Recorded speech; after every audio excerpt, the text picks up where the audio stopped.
अस्सलाम वालेकुम। कैसे हैं स्टूडेंट्स आप लोग? आई होप आप लोग बिल्कुल ठीक ठाक हैं। और मुझे थोड़े थोड़े परेशान लग रहे हैं। हुआ क्या है, टेंशन लगी हुई है, पेपर करीब आ रहे हैं और CS201 की तैयारी कैसे करनी है। और फ़ाइनल टर्म सर के ऊपर आ गए हैं, दिन बहुत कम है, ऊपर से गर्मी भी बहुत शदीद है और पढ़ने को भी बिल्कुल दिल नहीं कर रहा होगा। तो स्टूडेंट्स मैं आप लोगों के लिए लेकर आया हूँ बिल्कुल शॉर्ट तरीके के, आप लोगों ने पेपर किस तरीके से पास करना है, अच्छे नंबर कैसे लेने हैं। तो आप लोगों को ये बिल्कुल छोटे छोटे टिप्स हैं, ये आप लोग याद रखें और अपने इन टिप्स को देखते हुए आप अपनी जो तैयारी है वो करते जाएं और एग्ज़ाम को अच्छे तरीके से पास करें और मुझे कमेंट में बताएं कि आप लोगों का पेपर कैसा रहा। और अगर आप लोगों को किसी भी तरह की कोई प्रॉब्लम है, आप मुझसे कोई स्पेशल क्लास लेना चाहते हैं, जूम के ज़रिए पढ़ना चाहते हैं, लाइव क्लास लेना, किसी भी तरह से भी मैं आप लोगों की हेल्प के लिए बिल्कुल तैयार हूँ। हर टाइम मैं आपको जनाब आपकी हेल्प कर सकता हूँ। तो आइए चलते हैं, अपना टाइम ज़ाया किए बगैर मैं आप लोगों को बताता चलूँ कि कौन कौन से टॉपिक्स हैं जो इम्पॉर्टेंट हैं और आप लोगों ने तैयारी करनी कैसे है, कौन कौन से पॉइंट्स आप लोगों को याद होने चाहिए जब आप लोग अपनी पेपर की तैयारी कर रहे होते हैं। तो परेशान नहीं होना, मेरे वीडियो के जो 2 पार्ट्स हैं, 2 से 3 पार्ट्स हो सकते हैं, आप इन तीनों पार्ट्स को देखें ताकि आप लोग एग्ज़ाम में अच्छा स्कोर कर सकें। तो आइए चलते हैं, मेरे सामने इस वक्त लेक्चर नंबर 23 ओपन है और आप लोगों को पता होना चाहिए कि आप लोगों का जो सिलेबस है ये लेक्चर नंबर 23 से लेकर 45 तक है। तो परेशान नहीं होना, जो 40 से 45 तक जो लेक्चर्स हैं ये तो बिल्कुल आप लोगों की रिवीजन है, पीछे वाले ही लेसन्स हैं जो आप लोगों को पहले से पढ़ लेंगे, उन्हीं की रिवीजन्स होंगे। तो यूँ समझें कि आपके जो लेसन हैं ये 40-41 तक है। ओके, तो आइए चलते हैं। इस वक्त मेरे सामने लेक्चर नंबर 41 ओपन है और टॉपिक्स इसमें कौन कौन से हैं मैं आप लोगों को बताता चलूँ। प्री प्रोसेसर डायरेक्टिव्स हैं। अब आप लोगों ने इसमें याद क्या करना है, सिंपल सी बात है, इसको सारा अगर आप लोग रीड नहीं भी करते तो आपको सिर्फ इतना पता होना चाहिए कि प्री प्रोसेसर होता क्या है। तो इसके जो फर्स्ट पैराग्राफ है ये आप लोगों ने सिर्फ यहाँ तक इसको रीड करना है। आप लोगों को पता चल जाएगा कि जो प्री प्रोसेसर डायरेक्टिव्स क्या होती हैं। प्री प्रोसेस डायरेक्टिव्स होती हैं ये असल में कंपाइलर को बताने के लिए होती हैं कि भाई कोई स्पेसिफिक एक्शन है वो परफॉर्म करना है जो एक्चुअल कंपाइलेशन से पहले। तो हम हर प्रोग्राम में आप लोगों को पता है कि हम हैश इंक्लूड iostream.h या fstream.h कुछ ना कुछ ऐड करते हैं। तो असल में आप लोगों ने इसका सिंटैक्स याद करना है, आप लोगों को पता होना चाहिए इसको लिखने का क्या तरीका है और ये पता होना चाहिए कि ये किस लिए यूज़ होता है। ये कोई स्पेसिफ़िक फ़ाइल को जो है वो प्रोग्राम में ऐड करने के लिए इस्तेमाल किया जाता है। आप लोगों को पता होना चाहिए इस .h का क्या मतलब है, इसको जो है वो हम कहते हैं हेडर। ओके, और ये हैश इंक्लूड करता क्या है, ये कंपाइलर को इंस्ट्रक्ट करता है कि आप ये वाली फ़ाइल जो मैंने इस एंगुलर ब्रैकेट में लिखी है इसको आप इसमें ऐड कर दें। तो आप लोगों ने इसकी जो फर्स्ट 4 लाइन्स हैं इनको रीड करना है।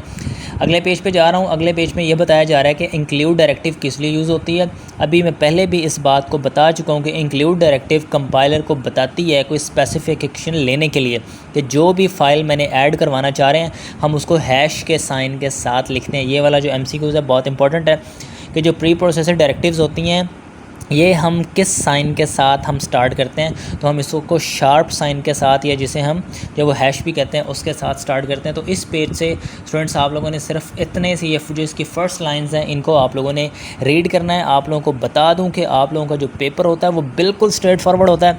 आप लोगों के जो वो हैंडआउट से आता है बाहर से पेपर नहीं आता। 95% आप लोगों का पेपर डायरेक्ट स्ट्रेट फॉरवर्ड आता है यहाँ से। अगर आप हैंडआउट्स की अच्छे तरीके से रीडिंग करके जाएंगे तो यकीनन आप लोगों को किसी भी तरह की मुश्किल का सामना नहीं करना पड़ेगा। ओके, ये भी एक तरीका है फाइल्स को ऐड करने का। हम डबल कोट्स की मदद से भी कर सकते हैं, file.h ऐसे भी लिख सकते हैं, या अभी हमने ऊपर देखा था कि हमने एंगुलर ब्रैकेट्स की मदद से भी हम जो है वो इनका फाइल्स का नाम उसमें ऐड करवा सकते हैं। तो आपको दोनों तरीक़ों का पता होना चाहिए कि 2 तरीक़ों से हम इंक्लूड डायरेक्टिव को इस्तेमाल कर सकते हैं। ओके स्टूडेंट, मैं आगे चल रहा हूँ, अगले पेज पे चल रहा हूँ। आप लोगों को पता होना चाहिए डिफ़ाइंड डायरेक्टिव के बारे में भी पता होनी चाहिए। डिफ़ाइंड डायरेक्टिव है क्या, असल में मैक्रो होता है। Macro is a special name जो कि इस्तेमाल किया जाता है जिसको हम अपने मेन से पहले ही जिसको हम लिख लेते हैं, जिसका फ़ायदा ये होता है कि मिसाल के तौर पे अगर हम ये पाए की वैल्यू है हम इसको अपने प्रोग्राम में बार बार इस्तेमाल करना चाह रहे हैं तो मैं इस पाए को सिर्फ एक दफ़ा डिफ़ाइन कर लूँगा मेन से पहले और मैं इसको प्रोग्राम में कहीं पर भी इस्तेमाल कर सकता हूँ। तो स्टूडेंट्स आप लोगों ने सिर्फ इसका ये सिंटैक्स फॉलो करना है और ये बात याद रखनी है कि डिफ़ाइन किस लिए होता है। हम इस डिफ़ाइन कीवर्ड की मदद से, या डिफ़ाइन डायरेक्टिव कहते हैं इसको, हम हैश साइन के साथ लिखते हैं। ये आपको बात याद होनी चाहिए, MCQs में आप लोगों से पूछी जा सकती है। और हम जो भी डिफ़ाइन करते हैं ये मेन से ऊपर करते हैं और इसका फ़ायदा ये होता है कि ये ग्लोबली वैल्यू डिक्लेयर्ड होती है और हम इसको अपने प्रोग्राम में कहीं पर भी इस्तेमाल कर सकते हैं। ओके स्टूडेंट्स, मैं आगे चल रहा हूँ और ये कुछ प्री प्रोसेसर डायरेक्टिव्स हैं, ये वैलिड हैं। आप लोगों को एमसीक्यूज़ में पूछा जा सकता है, आप लोगों को 4 दी जा सकती हैं, जिनमें से जब वो इनवैलिड होगी जो कि प्री प्रोसेसर डायरेक्टिव नहीं होती। तो आप इस लिस्ट को याद करना है आप लोगों ने कि कौन कौन सी डायरेक्टिव्स हैं जो कि C++ में कंपाइलर के साथ पहले से मौजूद होती हैं। इस लिस्ट को ज़रूर याद कीजिएगा, पेपर में आप लोगों से पूछा जा सकता है। आगे चल रहा हूँ मैं स्टूडेंट्स। अब अच्छा, इस पेज से आप लोगों का रीडिंग अगर आप लोग नहीं भी करेंगे तो कोई ज़्यादा प्रॉब्लम नहीं है। जो ऊपर वाली बातें मैं बता चुका हूँ वही आप लोगों ने पढ़नी है, और अनडेफ के बारे में भी याद करना है, और एनडिफ को भी आपने देखना है कि एनडिफ किस लिए यूज़ किया जाता है, मैक्रोस क्या होते हैं और मैक्रोस की जो वो क्लासिफिकेशन क्या होती है। मैक्रो की 2 कैटेगरीज़ होती हैं, ठीक है, मैक्रो की 2 कैटेगरीज़ होती हैं। वो 2 कैटेगरीज़ कौन कौन सी होती हैं?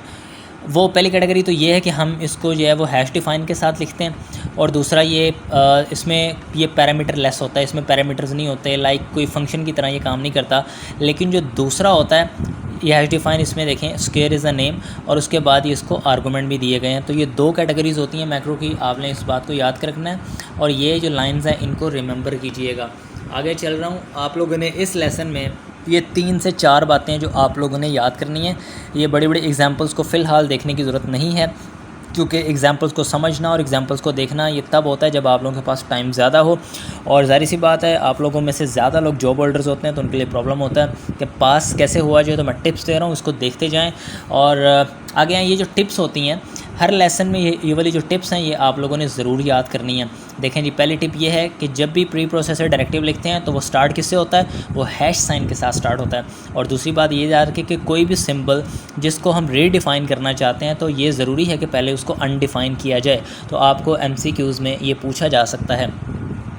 और जो कंडीशनल कंपाइलेशन जो हम करते हैं डायरेक्टिव्स जो हम उसमें अपने प्रोग्राम्स में यूज़ करते हैं, ये किस लिए यूज़ होती हैं? ये प्रोग्राम को डीबग करने के लिए। डीबग करने का मतलब होता है प्रोग्राम्स में से एरर को निकालना, उनको दूर करना। इस प्रोसेस को हम डीबगिंग कहते हैं। और ये भी बात याद रखें कि जब हम वेरिएबल नेम डिक्लेयर करते हैं तो उसको हम अंडरस्कोर के साथ जो है वो उसको स्टार्ट नहीं करना चाहिए। Do not declare variable name starting with underscore. इस पॉइंट को याद करें, आपको एमसीक्यूज़ में पूछा जा सकता है। और जब भी आप मैक्रोज़ इस्तेमाल कर रहे हो, मैक्रो को आप डिफ़ाइन कर रहे हो, तो पैरेंथेसिस का इस्तेमाल आप लोगों ने ज़रूर करना है। अगर आप उसको आर्गूमेंट भी दे रहे हैं, पैरामीटर्स भी दे रहे हैं, तो उस सूरत में पैरेंथेसिस का इस्तेमाल ज़रूरी है। तो स्टूडेंट्स, इस लेक्चर नंबर 23 में सिर्फ 4 से 5 बातें जो आप लोगों ने याद करनी है, जो मैंने पॉइंट बताएं वो आपको अगर याद हैं तो इंशाल्लाह आपका कोई भी एमसीक्यू मिस नहीं होगा। लेक्चर नंबर 24 पर आ जाएँ। लेक्चर नंबर 24 पे आप लोगों के पास जो टॉपिक्स हैं वो मेमोरी एलोकेशन के बारे में, कि हम मेमोरी को एलोकेट कैसे करते हैं। तो आइए डायरेक्ट हम आगे चलते हैं अपने टाइम ये जब किए बगैर। ओके, तो देखें जी, 2 तरह की मेमोरी एलोकेशन होती है। पहले तो ये बात याद करनी कौन कौन सी होती है। डायनामिक मेमोरी एलोकेशन होती है, स्टैटिक मेमोरी एलोकेशन होती है। डायनामिक मेमोरी एलोकेशन की अब एग्जांपल याद करनी है, और स्टैटिक की भी आपने एग्जांपल याद करनी है। तो उसके लिए आप लोगों ने इस जस्ट फर्स्ट पैराग्राफ को देखना है, ठीक है। कैसे देखना है मैं आपको जब बता दूं कि जब भी आप कोई वेरिएबल डिक्लेयर करते हैं, लाइक इंट x और x = 10 कह दें या जो भी कह दें, तो इस वक्त जो वेरिएबल को जो मेमोरी जो हमने दी है वो स्टैटिकली हमने इसको डिक्लेयर किया है, ठीक है, स्टैटिकली डिक्लेयर किया है। और जो मेमोरी हम पॉइंटर के साथ यूज़ करते हैं उसको हम डायनामिकली इस्तेमाल कर रहे होते हैं। ओके, तो इसके जो फर्स्ट पैराग्राफ है इसको आप लोग ज़रूर देखिएगा इसमें, क्योंकि आप लोगों को एग्जांपल भी मिल जाएगी।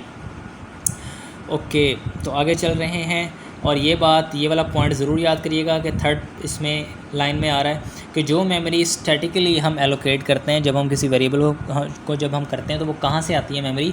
वो बेसिकली हम स्टैक से यूज़ कर रहे होते हैं। और there is another part of memory जिसे कि हम क्या कहते हैं, हीप। तो जो हीप वाली मेमोरी होती है, अगर हम डायनामिक मेमोरी एलोकेट करेंगे तो ये मेमोरी हम हीप से इस्तेमाल करेंगे। ये 3 लाइनें इंतहाई इम्पॉर्टेंट हैं। इसमें से एक एमसीक्यू ज़रूर बन सकता है कि डायनामिक मेमोरी कहाँ से लेते हैं? हम हीप से लेते हैं। और स्टैटिक मेमोरी हम कहाँ से लेते हैं? हम स्टैक से लेते हैं। तो स्टूडेंट, आगे चल रहा हूँ, टाइम बहुत शॉर्ट है और आप लोगों को ज़ाहिर सी बात है आप लोग भी चाहते हैं कि पढ़ना कम पड़े और नंबर भी आ जाएँ। तो आप लोगों के लिए मैं आगे चल रहा हूँ। इस पूरे इस पॉइंट को आप लोग ज़रूर याद करने कि ये वर्ड का क्या मतलब है। वर्ड का मतलब होता है कि ये एक स्पेशल टाइप ऑफ पॉइंटर है जिसका काम ये कि इसने कुछ भी रिटर्न नहीं करना। Word returns nothing. Word is a data type, लेकिन यहाँ पर ये पॉइंटर के साथ यूज़ हो रहा है, तो इसका मतलब ये है कि वर्ड इस सूरत में एक स्पेशल तरह का पॉइंटर है। और ये जो पॉइंटर है, मुझे ये बताएं कि ये कौन सी मेमोरी यूज़ कर रहा है। ये डायनामिकली मेमोरी इस्तेमाल कर रहा है। मैं आप लोग को पहले बता चुका हूँ, जो पॉइंटर्स के साथ जब हम यूज़ करते हैं तो वो डायनामिक मेमोरी होती है, और वो कहाँ से लेते हैं ये हम ऊपर देख चुके हैं। तो स्टूडेंट्स, आगे ये कुछ फंक्शंस हैं, कैलॉग फंक्शन है, मेलॉग फंक्शन है। इनका आप लोगों ने सिंटैक्स ज़रूर याद करना है। और कैलॉग फंक्शन किस लिए होता है? ये भी मेमोरी एलोकेट करने के लिए होता है। और मेमोरी एलोकेट स्टैटिक करता है, डायनामिक करता है। ये डायनामिक मेमोरी को एलोकेट करने के लिए होता है। आप लोगों ने इसका सिंटैक्स ज़रूर याद करना है। आप लोगों को पेपर में 4 सिंटैक्सेस दिए जाएंगे, और आप लोगों ने देखना है कि इनमें से कौन सा सिंटैक्स ठीक है। और एक ये पॉइंट याद करना है आप लोगों ने लाजमी, ये जो 3 लाइंस हैं यहाँ पर मैं इसको जब कर रहा हूँ हाईलाइट, ये आप लोगों ने ज़रूर याद करनी है। क्यों याद करनी है? क्योंकि इसमें से पूछा जा सकता है। क्योंकि जब भी हम कैलॉग के ज़रिए मेमोरी एलोकेट करते हैं तो हमने चेक भी करना होता है कि मेमोरी एलोकेट हुई है या नहीं। अगर मेमोरी एलोकेट ना हुई हो तो नल पॉइंटर रिटर्न होता है, और उस सूरत का ये मतलब होता है कि मेमोरी उसको नहीं मिली। तो इसलिए ये वाले जो पॉइंट्स हैं ये आप लोग ज़रूर याद रखिएगा, ठीक है। और आगे मैं चल रहा हूँ। ये मेलॉग फंक्शन है, ये भी एक तरह का मेमोरी को एलोकेट करने वाला ही फंक्शन है, लेकिन ये कितने आर्गूमेंट लेता है? ये 1 आर्गूमेंट लेता है। ऊपर हमने जो कैलॉग देखा था वो 2 आर्गूमेंट लेता था। तो ये भी बातें आप लोगों ने याद करनी है, और इसका जो सिंटैक्स है वो भी आप लोग ज़रूर देखिएगा। और ये क्या रिटर्न करता है? ये भी वर्ड पॉइंटर रिटर्न करता है। वर्ड पॉइंटर रिटर्न करता है। इसका जो फर्स्ट पैराग्राफ है ये आप लोगों ने देखना है, और इसका जो सिंटैक्स है वो भी ज़रूर देखिएगा। जी, आगे चल रहा हूँ क्योंकि टाइम शॉर्ट है। ये शॉर्ट लेक्चर्स नहीं है, इसको शॉर्ट लेक्चर मत लीजिएगा, और ये भी ना कहिएगा कि आप लोगों ने तो पता नहीं बस भगा दिया। मैं असल में सिर्फ आप लोगों को गाइड कर रहा हूँ शॉर्ट टाइम में, शॉर्ट पीरियड में, कि आप कैसे कर सकते हैं। अगर आप डिटेल कोई क्लास लेना चाहते हैं, मुझसे समझना चाहते हैं, तो आप मुझे कमेंट भी कर सकते हैं, और हमारा व्हाट्सएप ग्रुप भी ज्वाइन कर सकते हैं। फ्री फंक्शन पे जा रहा हूँ। याद रखना है कि फ्री फंक्शन किस लिए यूज़ होता है, फ्री फंक्शन को इस्तेमाल कैसे करते हैं। फ्री फंक्शन हम इस्तेमाल करते हैं कि जब हम मेमोरी एलोकेट करते हैं कैलॉग फंक्शन के ज़रिए या मेलॉग फंक्शन के ज़रिए। और अगर मेलॉग और कैलॉग के ज़रिए जो मेमोरी हमने एलोकेट की है, हो सकता है कि आप लोगों ने जो मेमोरी एलोकेट की है वो सारी की सारी इस्तेमाल नहीं हो रही, तो हम मेमोरी को फ्री करना चाहते हैं। तो फ्री करने के लिए हम ये फ्री फंक्शन को इस्तेमाल करते हैं। इसका सिंटैक्स आप लोगों ने याद करना है, और इसका जो पहला पैराग्राफ है इसको भी ज़रूर देखिएगा। कोई ज़्यादा मुश्किल नहीं है, C++ कोई ज़्यादा मुश्किल नहीं है, और इसका ये सिंटैक्स ज़रूर देखिएगा कि इसको फ्री करने का क्या तरीका है।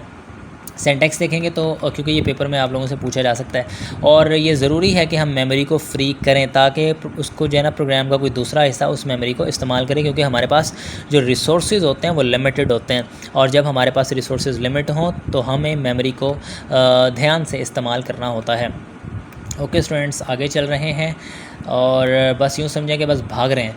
आगे देखें तो री अलॉक फंक्शन है। आप लोगों ने पहले पढ़ा मेलॉक, पढ़ा कैलॉक, आगे आगे री अलॉक, कि जब हम मेमोरी को कभी फ्री कर देते हैं, दोबारा से उसको री अलॉक करना चाहते हैं, यानी कि री एलोकेशन करना चाहते हैं, तो उसके लिए हम री अलॉक का फंक्शन इस्तेमाल करते हैं। आप लोगों ने इस री अलॉक का जो सिंटैक्स है इसको याद करना है। ओके, आगे चल रहा हूँ, ज़रूर देखिएगा इसके सिंटैक्स को, और फर्स्ट पैराग्राफ इसका देखिएगा। जी, मेमोरी लीक किसे कहते हैं? मेमोरी लीक वाला जो पॉइंटर है इसका आपको MCQs आने के बहुत ज़्यादा चांसेस हैं कि मेमोरी लीक किसे कहते हैं। मेमोरी लीक का मतलब ये होता है कि वो मेमोरी जो इस्तेमाल ना हम कर रहे हों, या वो मेमोरी जिसको हमने पहले तो रेफरेंस दिया हो और वो अनरेफरेंस हो जाए। अगर वो अनरेफरेंस हो जाए, यानी कोई पॉइंटर है वो जब वो अनरेफरेंस हो गया है, वो किसी भी मेमोरी को पॉइंट नहीं कर रहा, तो हम इसे कहते हैं कि ये मेमोरी लीक हो गई है। और मेमोरी लीक होने के डिसएडवांटेज होते हैं। ओके, तो इसका जो फर्स्ट पैराग्राफ है वो आप लोगों ने ज़रूर पढ़ना है। इसका जितनी मैंने लाइनें, पहली 5-5, 6-6 लाइनें जो मैं आप लोगों को जो वो हाईलाइट कर रहा हूँ, ये ज़रूर रीड कीजिएगा। और डैंगलिंग पॉइंटर क्या होते हैं? डैंगलिंग पॉइंटर ये भी एक तरह का एरर है, सैडल टाइप ऑफ एरर है, जो कि वाक़या हो सकता है। और ये कब होता है कि जब कोई पॉइंटर किसी भी मेमोरी को जो वो रेफरेंस ना दे रहा हो, तो उस सूरत में हम कहते हैं कि ये जो पॉइंटर है ये डैंगलिंग है, ये डेंजरस पॉइंटर है, ठीक है। और इसकी वजह से भी प्रोग्राम्स को काफ़ी नुकसानात पहुंच सकते हैं। तो आप लोगों ने इसकी जो फर्स्ट 4 से 5 लाइन्स हैं ये ज़रूर रीड कीजिएगा।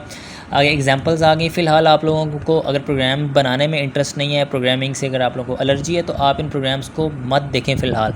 इसको देखने के लिए पेपर के बाद आप इस पर टाइम दें, क्योंकि पेपर के बाद वाला जो टाइम होता है अगर आप प्रोग्रामिंग सीखना चाहते हैं तो वो बिल्कुल प्रैक्टिकल है।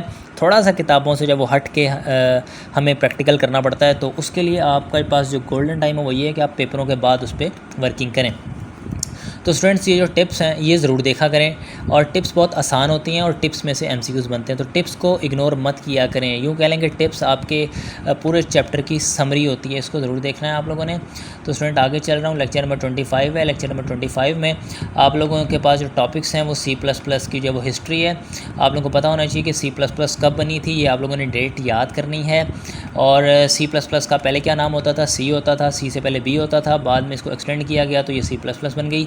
और ये कहाँ पर बनी, किसने बनाई, ये बातें आपने ज़रूर याद करनी है। और C++ कौन सी लैंग्वेज है, लो लेवल है, और या जब हाई लेवल है तो ये हाई लेवल लैंग्वेज है, ये भी बात आप लोगों ने ज़रूर याद करनी है।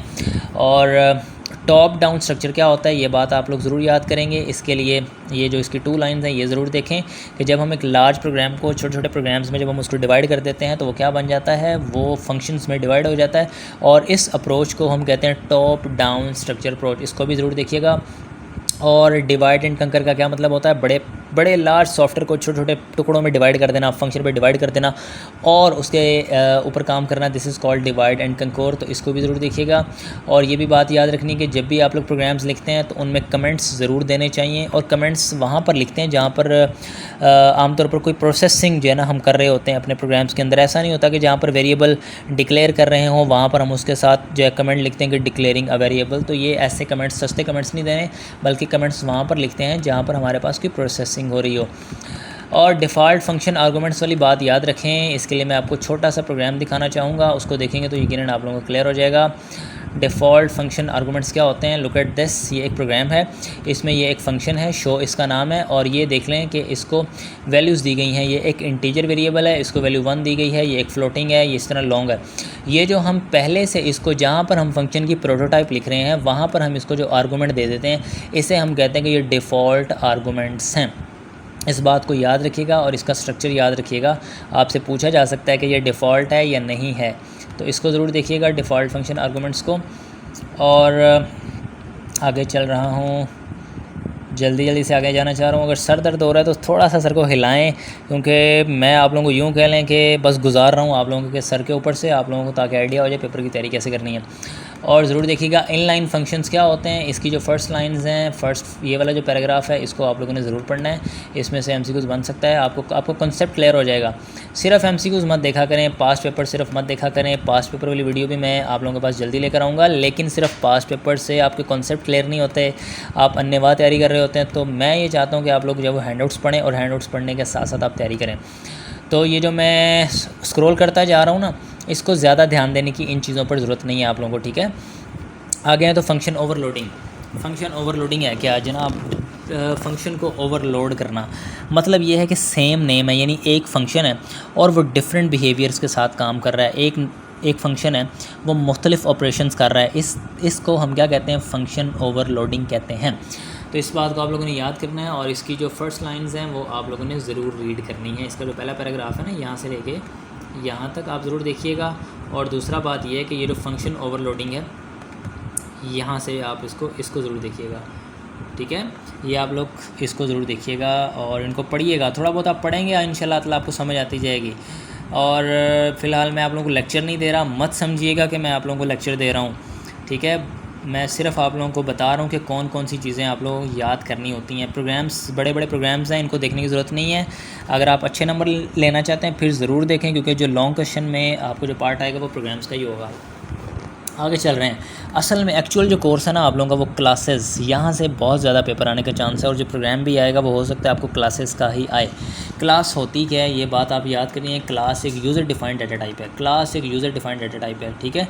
एक क्लास में क्या क्या होता है, क्लास में डाटा मेंबर्स होते हैं, उसके फंक्शंस होते हैं जो कि डाटा के ऊपर मैनिपुलेट कर रहे होते हैं, ठीक है। और ऑब्जेक्ट्स किन्हें कहते हैं, जो क्लास के जो इंस्टांसेस होते हैं उन्हें हम ऑब्जेक्ट्स कहते हैं। अगर आप लोगों ने ऑब्जेक्ट ओरिएंटेड प्रोग्रामिंग का कोई भी प्रोग्राम नहीं लिखा तो मेरे वीडियो लेक्चर्स इंशाल्लाह जल्दी आ जाएंगे, उसमें आप लोगों को पता चल जाएगा, सारी डिटेल होगी। फ़िलहाल आपको सिर्फ ये बता रहा हूँ कि आपने ये पॉइंट्स याद करने हैं, ये याद रखिएगा। और क्लास का स्ट्रक्चर याद रखिएगा, क्लास कैसे डिक्लेयर करते हैं। क्लास कीवर्ड लिखते हैं, उसके बाद क्लास का नाम लिखते हैं और यहाँ पे क्लास की डेफिनेशन होती है। इट मीन्स कि क्लास के डाटा मेंबर्स होते हैं और मेंबर फंक्शंस होते हैं।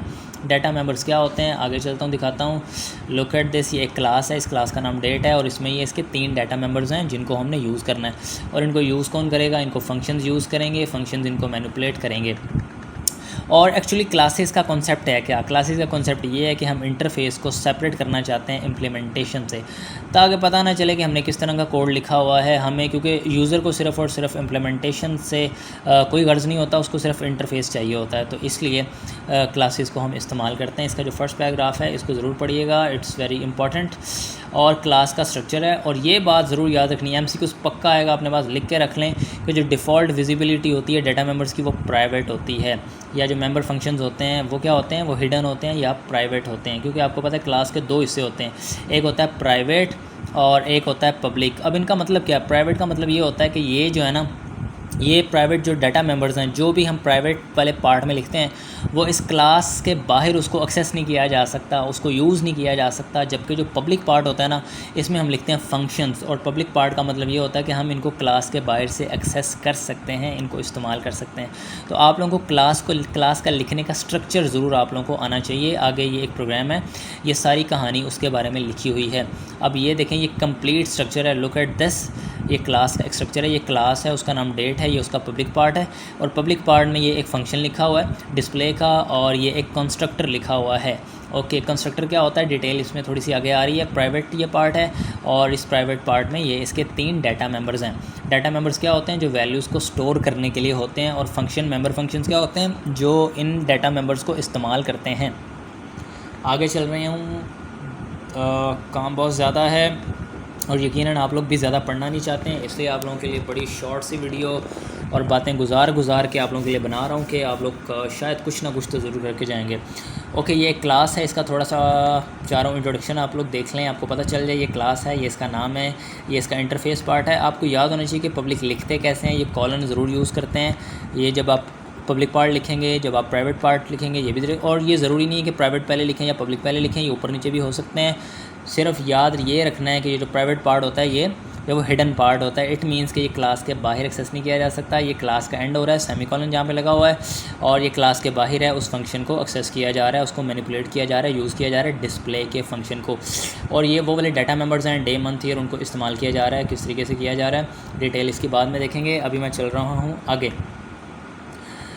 Okay, time is too short और काम बहुत ज़्यादा, और अगर सर दर्द हो रही है तो चाय का कप बनाएं, मुझे भी पिलाएं, ख़ुद भी पिएं, और थोड़ा थोड़ा पढ़ते भी रहें साथ साथ। ये जो बड़े बड़े प्रोग्राम्स हैं, इनको अगर आप लोग देखना चाहते हैं, स्पेशल क्लास लेना चाहते हैं, तो मैं आपके पास जो हर टाइम अवेलेबल हूँ, मैं आपकी हेल्प कर सकता हूँ। लेकिन फ़िलहाल टाइम शॉर्ट है और मैं आपको सिर्फ बता रहा हूँ, ये जो समरी है, ये समरी ज़रूर पढ़नी है। ये ऊपर वाला सारा हिस्सा छोड़ दें, मैं जितना बता के आया हूँ, ये समरी ज़रूर पढ़िएगा, क्योंकि ऊपर वाले पूरे का पूरा या पार्ट यहाँ जो बता दिया गया। और ये जो टिप्स हैं ये ज़रूर कीजिएगा, और प्राइवेट पार्ट पब्लिक पार्ट वाली बात याद कीजिएगा, प्राइवेट पार्ट किस लिए होता है।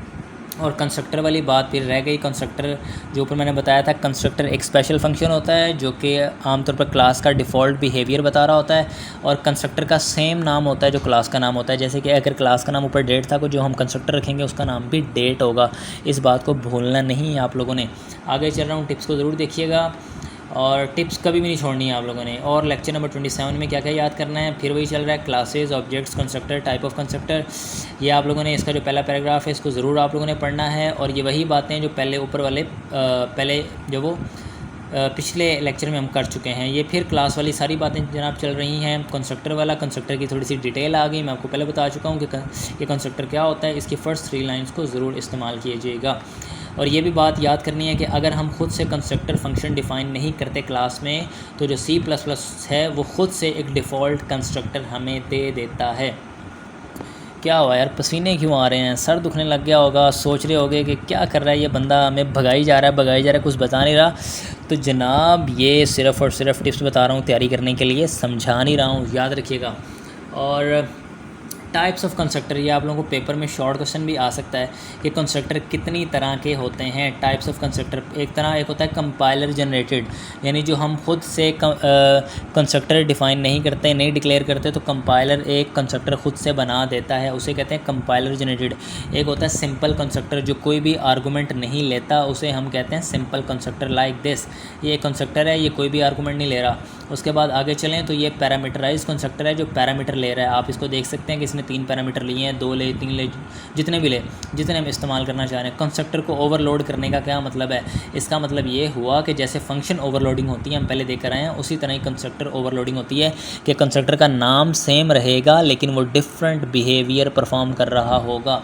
तो स्टूडेंट्स, इसकी पहला जो पैराग्राफ है ज़रूर इसको पढ़िएगा। ये आगे कंस्ट्रक्टर की सारी एक्सप्लेनेशन आ गई। इसकी डिटेल अगर आप लोग नहीं भी देखेंगे तो चलेगा, लेकिन ऊपर वाली जो बातें हैं वो ज़रूर देखिएगा। और यूटिलिटी फंक्शंस को ज़रूर देखिएगा, यूटिलिटी फंक्शंस की डेफिनेशन को ज़रूर देखिएगा, ठीक है। आमतौर पर हमें पता है कि हम जो फंक्शंस होते हैं ना, वो कहाँ पे लिखते हैं? वो हम प्राइवेट पार्ट में लिखते हैं। अगर हम कोई फंक्शन वो हम लिखते हैं अगर हम जो भी फंक्शंस होते हैं वो हम लिखते हैं पब्लिक पार्ट में। अगर हम कोई फंक्शन प्राइवेट पार्ट में लिख दें तो उस फंक्शन को हम यूटिलिटी फंक्शन कहते हैं। और वो वाला जो फंक्शन होता है वो क्लास के बाहर से एक्सेस नहीं किया जा सकता। तो इसकी बात जो है ना, यूटिलिटी फंक्शंस को ज़रूर याद रखिएगा। और डिस्ट्रक्टर क्या होते हैं और डिस्ट्रक्टर कैसे लिखते हैं, याद रखें। जब भी हम कोई कंस्ट्रक्टर बनाते हैं, उस कंस्ट्रक्टर को डिस्ट्रॉय भी करना होता है, तो उसको डिस्ट्रॉय करने के लिए हम डिस्ट्रक्टर इस्तेमाल करते हैं। और ये जो साइन आप लोग देख रहे हैं ना, ये साइन ज़रूर याद रखिएगा। जब भी डिस्ट्रक्टर लिखते हैं तो उससे पहले ये वाला साइन ज़रूर लगाते हैं। ये देखिएगा, इसे टिल्ड साइन कहते हैं। ये वाला साइन हम इस्तेमाल करते हैं कंस्ट्रक्टर में। ये सिर्फ इतनी बातें याद करनी है। ये जो पहले 2 पैराग्राफ हैं। ओके स्टूडेंट्स, तो आगे चल रहे हैं अगले लेक्चर में। मैं भाग रहा हूँ, आप लोग भी भागते जाएं, लेकिन अगर आप लोगों के पास टाइम है तो ज़रूर इनकी रीडिंग करें। और जहाँ पर प्रॉब्लम आए आप हमसे कांटेक्ट कर सकते हैं। लेक्चर नंबर 28 में आ रहा हूँ। लेक्चर नंबर 28 में कौन कौन सी चीज़ें हैं? मेमोरी एलोकेट करना, डी एलोकेट करना। मेमोरी एलोकेट कैसे कर सकते हैं? ओके जी, तो मेमोरी एलोकेशन वाले जो टॉपिक हैं ये हम पहले भी थोड़े से देख चुके हैं। ये एक स्ट्रक्चर का एक जो वो स्ट्रक्ट और क्लासेस दोनों में डिफरेंस जब होता है, ये एक स्ट्रक्ट है। तो जब स्ट्रक्चर्स बनाते हैं, जिस तरह हम कोई क्लास बनाते हैं तो हम क्लास के कीवर्ड से बनाते हैं। और अगर हमने कोई स्ट्रक्चर बनाना हो तो हम वो स्ट्रक्ट के कीवर्ड से बनाते हैं। ये स्ट्रक्चर है, इसका नाम ABC है, ये इसके डाटा मेंबर्स हैं। ओके, तो स्ट्रक्चर भी देखिएगा और ये बात याद रखिएगा कि स्ट्रक्चर को डिक्लेयर कैसे करते हैं।